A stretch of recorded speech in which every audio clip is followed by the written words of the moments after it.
Here you see, and then I stop showing you about how this whole looks from a worldwide perspective. I just finished in a joint project with the World Bank and the IMF a study for 160 countries to estimate the size and development of the shadow economy.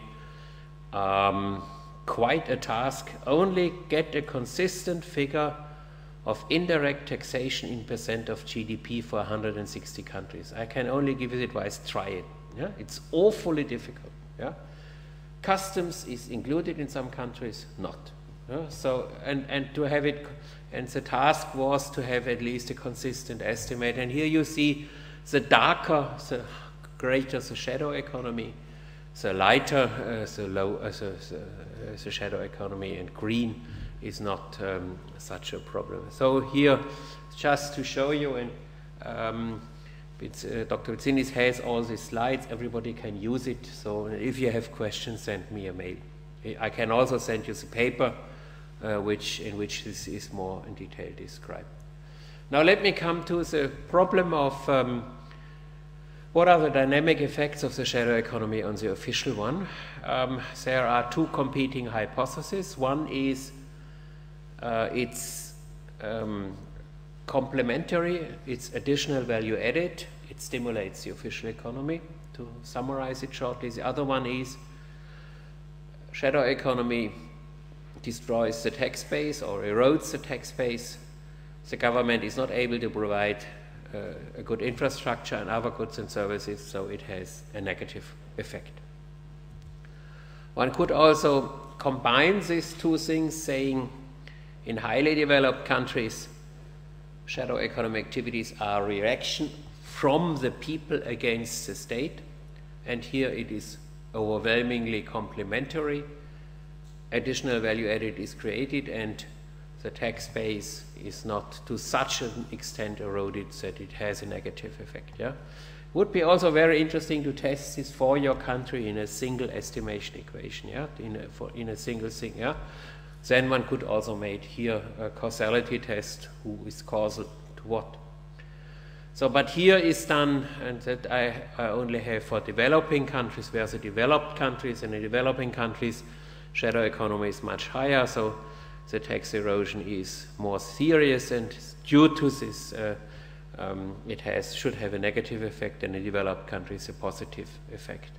So what I do, I estimate in a panel estimation now an official growth equation, adding the shadow economy in industrialized countries and developing countries, and then I have a lot of other variables which you normally have to do if you do such an estimation to fulfill the ceteris paribus conditions. I do not go into this.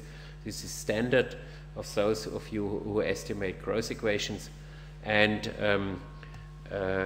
to see what the effect is. And what comes out here quite stable is that for the industrialized transition and OECD countries, we have a positive significant influence, and for shadow economy we have, and for developing countries, a negative one. And quite sizable, it's almost 1 percentage point, so this is quite a lot, or half a percentage point negative growth rate. So that has some influence. You see in highly developed OECD countries, official GDP growth increases by 0.77 percentage points, so it's not so small. Transition countries is even stronger by 0.99 percentage points. In developing countries, it decreases by half a percentage point. So one sees here there is a strong interaction. These are first results, and would be interesting to do this for example, for your country over time. Maybe we can do it then in the research project. Now I come to stay within my time, that we have some time for discussion. This I skip now because that's what is our results for the whole world.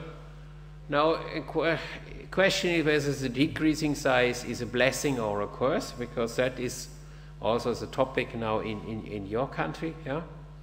If one assumes that 2/3 of the shadow economy are complement, yeah, the development then an extra shadow economy can lead to more value-added creation, to a higher total GDP, you could also formulate. Yeah? So you have to transfer shadow economic activities into official one, not to forbid it and to reduce it. You have to transfer it. This is the challenge. Yeah?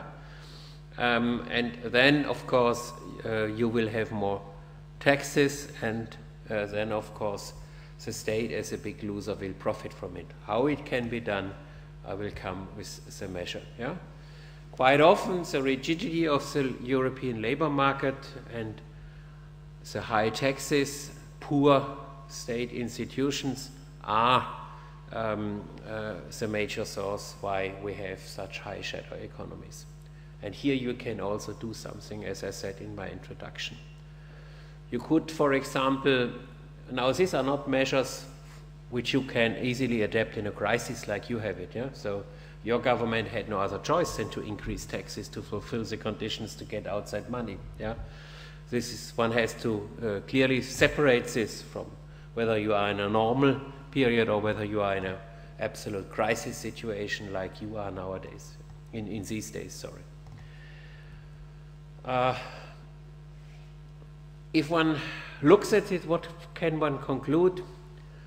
That it's people's reaction, and people have a reason to work in the shadow economy. It's not so fun to work on a Sunday evening when all others have free and go out and have leisure time. Yeah? It's not that people love to do it, because quite often it's a necessity for them to do it to keep their standard of living, that they have their second job. So, and one should think about this. Also, 2/3 of shadow economy activities, even higher in your countries, are done by people who have an official job, at least carry the official tax burden already. Yeah, so the overtime is not taxed. Yeah, one has to be. It's always these politically silly statements. Oh, these are the unemployed and the early retired people, or the lazy people who always take out from the state and never do something. This is not so easy, because a lot of people work in the shadow economy who have an official job and pay taxes there. At least most of them do. Yeah. So one has to have different strategies to fight against this. Yeah. Due to this. And that is the argument I was just making here, that the tax losses are not such a big problem if you have a functioning tax administration. And this is certainly a problem here in the country, that compared to Austria, to Germany, or to other Central European countries, that one has to improve this here. So this is only to some extent valid for your country. So what one can do is really to undertake now things that people have an incentive to work more in the official economy. I will come to concrete measures. Yeah? And to have public institutions which work efficiently and act as a constraint for selfish politicians. Now, what can one do, or what would I do if I would be the Prime Minister here? The first thing, as I said, I would do is to have as quick as possible a serious scientific investigation about the size of the shadow economy, a micro one, who works in shadow economy, how much, what is the main motivation. Yeah? Also, a serious investigation, which government institutions are functioning well, which are functioning not so well, and what is the reason that they're not functioning well. Yeah? Is it bribery? Is it bad service, bad infrastructure? So that one knows this. The second thing, also to get a much lesser stress on the revenue income side, I would make is a tax amnesty. I would clearly say, up to October, every Greek citizen can declare all unofficial or black earned or other incomes, he has to pay the normal taxes, which are now valid under the usual current tax law for this, but will not get punished. So he can declare everything, he has to pay for it, and then it's legalized, full stop. After October 1st, if someone is caught, he will be severely or more severely punished, so that everyone has a clear incentive. Now I can legalize everything, switch into the official economy, and that's it. Or if not, and if I'm caught, the newspaper will bring it, and I have to fear a severe punishment. This tax amnesty worked in a lot of countries wonderful. Yeah? So last and best example is Italy, yeah? Where the south of Italy has even a higher shadow economy. South of Rome, it's roughly 30%, yeah? And in Sicily, certainly it is. So, and this here, it worked. So, but such a thing you can only make once every 30, 40 years, else people make a calculus if you do it every 10 years. So you can, but you could do it now in a crisis situation, saying, okay, I know there is a lot of illegal black money, bring it, declare it, pay the taxes this year, what you would have paid, that's it, no punishment. Yeah? This is a tricky position, I'm aware of this, because you punish the honest one. No? One should be clear on this. Those who paid their taxes think, oh, why do now can get this just paying the taxes, not getting any punishment? Yeah? This is a tricky thing. Yeah?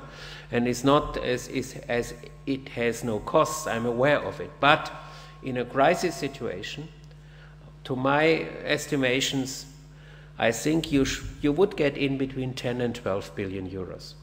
Yeah? And that is half what you borrowed now. Yes, it's not peanuts, so it would be really worthwhile considering this. Yeah?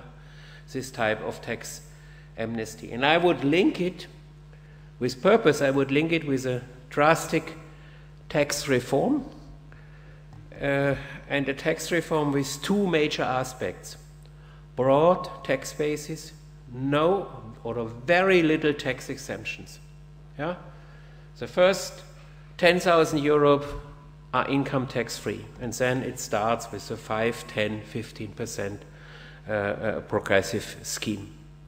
The only exemption I would give, if you buy other services in the official economy, a part of them you can deduct from your tax bill, so that you have a strong incentive.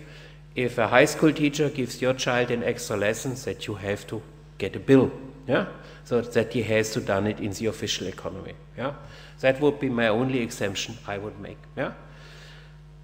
Broad tax base, no exemptions, easy, so that also this fight with the tax administration, they didn't make the right calculation, isn't possible, doesn't make any sense anymore. If you have a simple rate, if you have a small business, flat rate up to a turnover of 100,000 euros, 5,000 or 10,000 euros, full stop, nothing. No deduction, nothing, just a plain thing, very easy to administer, very easy, so no one can then say, I don't pay this.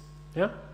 That would be linked with the tax amnesty, so that the Greek people see, okay, with the tax amnesty is not, I have a problem, but in combination with such a tax reform, it does make sense, and you would not get in less money due to this. Yeah? The third thing is, this is a long-term project. One has to increase again the tax morale and to form a new contract between the citizen and the state. Yeah? But this doesn't come overnight. People have to be convinced that the state is providing a good service and that they have to pay taxes for it. So one has to make here a lot of institutional reforms, would be own talk. And the fourth one would be that I do not understand at all, I said it already, that the official figures are not corrected. Everybody around the world said you have a large shadow economy. If you have this, you have the right and the duty, I think you have the duty to correct your figures. I don't understand this really, that this is not done, and that everybody thinks these horror figures of current debt and other ones, yeah, which are not true if you would make the right calculations. So I think now I have given you enough for a discussion, and that would be my proposals, and I'm looking forward for criticism, and I'm here the whole day, evening, so we can have a long discussion if you want. Thank you very much.